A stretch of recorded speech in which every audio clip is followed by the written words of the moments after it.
These are your 8.2 video notes. Today's topic is polar graphs, and so we're going to get into some unique kinds of graphs that polar lend themselves to. Walk you guys through some of the common graphs, a little bit of calculator work. This also are designed to be done on paper. So let's go ahead and get started. First thing I want to do is have you guys get out your graphing calculator. You can pause the video for a second, get it out, and then when you get back in and on and ready to go, here's what I want you guys to do. We're going to talk about some settings. So I have some settings here in the window in this slide. One thing we want to do is go into our mode and make sure we're in polar graphing coordinates in radians. So let's take a second to do that. So right now I'm in my mode window, and things I need to be set on is polar and radian. The graphing coordinates is the format, so I need to go to second zoom, and the format be on polar GC, not rectangular GC. So just arrow over with your arrow directional pad, enter to highlight it. It should be good to go. To check that you are in polar, go to your y equals menu and see if it reads r equals. These are some of the graphs from the notes, so I'll be coming back to those in a little bit. But again, mode, we should be in polar, radian, and then format, polar GC. Okay, I'm going to drop down the calculator for a minute, and we're going to go back to the problems here. Also, window-wise, you can set your window up to. You can pause the video and do that. This will match our polar graph paper, so we'll have 8 circles or 8 rings for our radius, and we're going to go 1 rotation step. The smaller the step, the better. So do this kind of set up quick in the calculator, then come back in and get the video restarted. Okay, well, now that your calculator is set up, just kind of set it aside for a minute. We're going to talk about some of the basic polar graphs, and most of them don't require the calculator at all. Turns out you can do most common polar graphs by hand. But to get you started, let's talk about the equation of a line and just some interpretation here. So theta equals 3 pi over 4, and what that means, the polar graph is you're on the 3 pi over 4 rotation line, which is here. Radius plus and minus anything. So no matter what radius I'm at, my theta is always 3 pi over 4. Even if it's negative, so that means if I start here and I go positive 1, positive 2, and I'm plotting points now, positive 3, positive 4, but if I go negative, so rotate to 3 pi over 4 and go negative 1, negative 2, that also produces this. So the 3 pi over 4 rotation line, where theta equals 3 pi over 4, is the same as the line y equals negative x. Remember that from 8.1. But also we could call this theta equals 7 pi over 4, and that would be the same exact line. So lines are fairly simple. Really, you're just basically hitting the rotation line, but you got to make sure you go in the other direction to count for negative radius. Then we've got a group of circles. Circles are actually very easy. The first one's going to be your geometry circle. That's circle, radius, whatever. So in geometry, if I ask you to draw a circle radius, let's say 5, you just go from the origin. And you go out 5, 5, 5, and 5.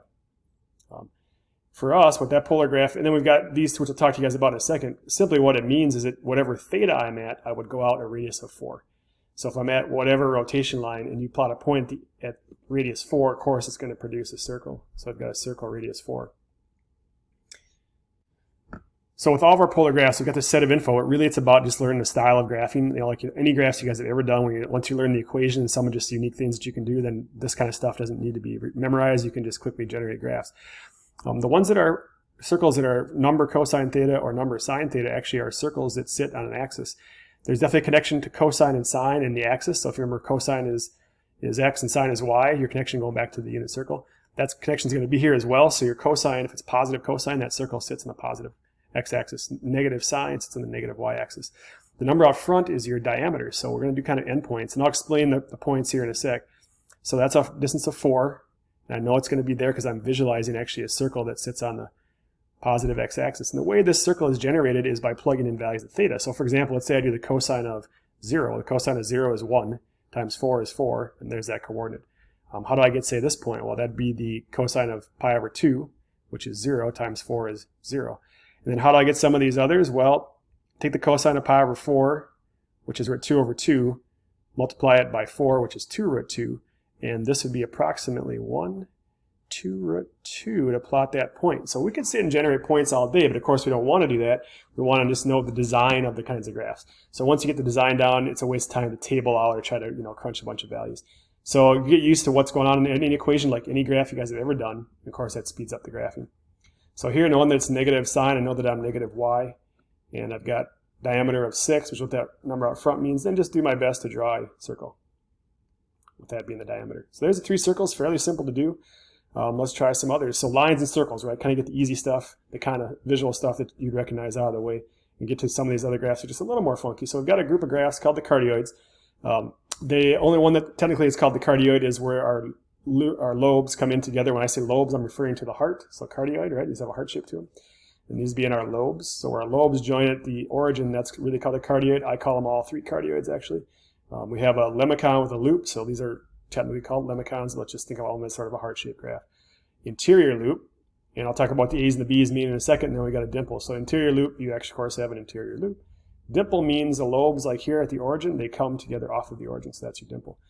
But the A and the B and how you know which one is which is just based on the equation. So again, we got to learn some equations, but they're pretty easy. So when your A and B are equal, the same number, that's going to be your cardioid that's centered at the origin where the lobes come together at the origin. Now there's a cosine-sine connection to axis as well. So positive cosine means that I see this heart opening up around, or being drawn around the positive x-axis. Negative sine around the negative y-axis, for example. So I'm going to just pop up some points. There'll be an origin point. Let's tell you what the numbers do. So the first number is distance to the lobes, right? So that you get used to this real quick. So again, I'm visualizing where the heart is sitting. That's how I know to put these there. And then to get to the long or the large part of the heart, I go 3 plus 3 and I add the two numbers together. So first number 3 in red to those two, 3 plus 3 is 6. And then you go ahead and draw it. Now here's the graph, quick snapshot because I can't really draw it very well on the smartboard document. But again, start at the origin, that's 3, 3. 3 plus 3 is 6. Also, you notice these graphs are very circular. Actually, if I was to just slice this kind of right down the middle here, this half is almost a semicircle. So polar graphs have a very circular kind of look because of how they're designed. They're done by angles of rotation and radius. So again, if I go back to this, like how do I get that image? Well, at this point or any of the points that are on there, I can just start plugging in values. We don't want you to have to plug in values. We want you to be able to go, I know the design, right? So again, you can visualize where that's at. And then if I'm doing 4 minus 4 sine, okay, so we'd have an origin point. A negative sign means down here, so I visualize that being down here. 4 and 4 to the lobe, so 4 and 4, excuse me. And then 4 plus 4, which is 8, which is a little out beyond there. And then again, I would visualize that, so I'd have lobe, and large part of the heart. Once you get the design down, it's really easy. So as we go through the other cardioids, you're going to see the same things happening. It's just knowing which one is which. So when first number is bigger than second number, that's the dimple. Otherwise, everything else is the same except for where's the location of the dimple, right? So being this positive sign, I can visualize positive y-axis then. And here's how it works. You're still going to go out from the origin, but there is no origin point because remember we're dimpled. So we go 4 and 4. 4 plus 3 is 7. And then what you do is you subtract the numbers. 4 minus 3 is 1, and that produces your dimple. So there you can see the visualization of that graph again. So I had 4 and 4, right? So 4, 4, 4 plus 3, 4 minus 3. Again, once you get the design down, you guys are going to find these to be super easy. Okay, let's try a couple more. So negative cosine, I'm imagining this being over here then. 6 and 6, so I'm going 6 and 6. Remember, there's no origin point here. 6 plus 4 is 10, so that's going to be like way out here somewhere. 6 minus 4 is 2. And then again, I would do lobe, and then real kind of circular out here. Okay, let's try the last style, and we'll switch to a couple other kinds of graphs. So interior loop. Now, how I know I have an interior loop is first number is smaller than second number. Otherwise, everything else is identical. Negative sign means negative y-axis. There are origin points here. And again, I go 2 and 2. That first number always gives me the lobes. And again, how I know this because I'm visualizing it sitting here. And then 2 plus 4 is 6. That takes me out to the large part of the heart. And then subtraction again, but interior loop. So there would be my points to plug. Okay, and here's the image of that. Again, easier to do with the calculator. So there's 2, 2. 2 plus 4 is 6. 2 minus 4 is 2. And the fact that it's negative, don't worry about that. That just, it's an interior loop, so I just got to make sure that I'm inside with that. So again, I get those basic points plotted, and then I make sure that this portion out here is really circular when I draw it. All right, let's try another one. So positive 5 cosine, positive x-axis. Again, I've got an origin point. We're going to go 3 and 3. And 3 plus 5 is 8, so I'm a little bit off out here. 3 minus 5 is 2, interior loop. And then draw your lobes, interior loop, and then real circular out here, and there you go. So again, cardioid's pretty easy to do. Once you get the design down of all three, it's just then distinguishing which one you have based on the numbers. All right, 2 more kinds of graphs I want to look at. Next kind is, there's a summary of that. I'm going to fly by that for you guys. Next kind are called lemniscates. Lemniscates are your infinity graph or your figure 8, whatever you want to call it. There are only 2 types. What's unique about them is that you have an r squared equation instead of an r. This number will be a perfect square, and you'll see a sine or cosine of 2 theta. The connections here are not exactly axis as much as we'd like. Cosine has the connection to its axis, so the loops sit on the axis.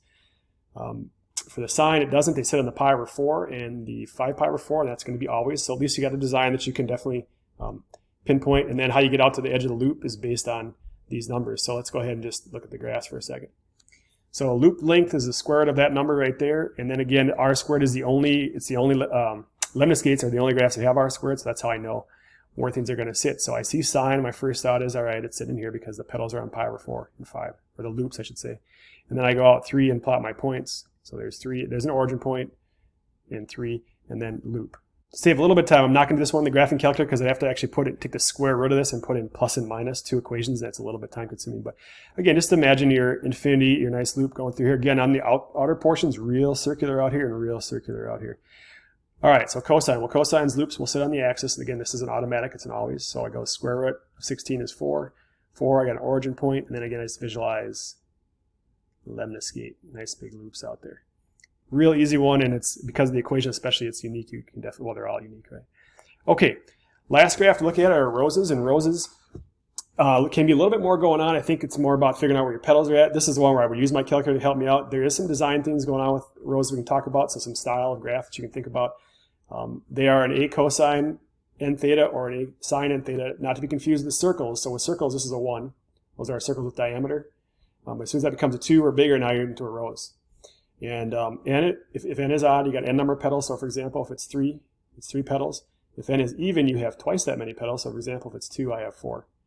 Some things that are kind of nice to know is the petal separation. So when n is even, the petals are separated by pi over whatever n is. So for example, if it's 2, then it's pi over 2, which means these petals are pi over 2 apart from each other. If n is odd, then it's 2 pi divided by n. So let's say it's a 3. That's 2 pi divided by 3. So these are 2/3 separation. So this is 2 pi over 3, 2 pi over 3, 2 pi over 3. That little fact is nice to know, but we're also going to use the calculator to help us out. There is a lot more we can go through with patterns and stuff, but it gets to be so, there's so much. I'm trying to memorize, like every time I get a 2 or 3 or 4, what's it going to look like, that we kind of just going to stick to those basic couple ideas right here. All right, let's look at a graph. So with roses, it's really about, again, what's the equation, cosine, in the petals, 2 theta. So I know that's going to be 4, and what I'm going to do is kind of quickly just show you guys what that will look like. So here's the graph of 4 cosine 2 theta. Here's what those numbers are telling me. First of all, 2 theta means I have twice as many petals as that number, so there are 4. The 4 is actually petal length, so that's how I get out to the petals. So that's 4, 4, 4, 4. And then what the calculator helps you do basically is, like, as soon as you locate a single petal, usually I start on the right, then what's the petal separation? Pi over 2, pi over 2, pi over 2. So now I know where my other petals are going to be. But you're using the calculator for these, so actually really that's not that big a deal. It's just understanding the difference of maybe sine and cosine, 2 theta, 3 theta. Don't confuse these with circles, for example.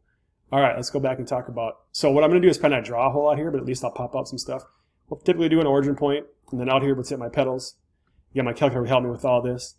And then, the reason I have the dash line there is because that's just, again, to kind of visualize where the petal length, and then draw my petals like I showed you. Okay, let's get one more in. All right, so last one is 5 sine 3 theta. Now what the 5 will tell me is that I'm going out radius 5, so we got 1, 2, 3, 4, 5. So that's up to you guys. You don't need to really draw that, but I guess it helps visualize a little bit. And then the really question is where the petal's at. Now, again, like other graphs, I kind of didn't do it very much, but you could sit there and plug in thetas, and check it out. You could go to the table on your calculator and try to figure out, and I'll show you that in a second. But ultimately, we can use our calculator. So I'm going to go to the calculator right away. I do know 3 petals. I do know petal length is 5. Let's see the visual. So here's the visual, and here we go, right? As soon as I see this petal sits on the negative y-axis, and there's my 5, right? Then, and it's a 2/3 separation because it's 3 theta, so 2 pi divided by 3. Then really all I've got to do is go 2/3, 2/3. Now also you might say to yourself, well, what rotation line are these on? Looks like pi over 6, right? And here's where I've got them plotted, and I'll go back to the graph for a second. But here, how would I know that? Well, there's things you could do. You could actually go to your table and set your table up to match what we have going on here. So we're in increments of pi over 12. I'm going to start at 0. Let's check it out. So right now I'm in my table setup. So where I'm at is second window, and what I've got is 0. This is actually a typed in pi divided by 12, auto, which means it's going to generate the full table for me. And then I'm going to go second graph and go to my table. Now you could do it this way, and maybe a little time consuming if you want to be 100% sure. And what I'm looking for is where the 5s are at, or negative 5.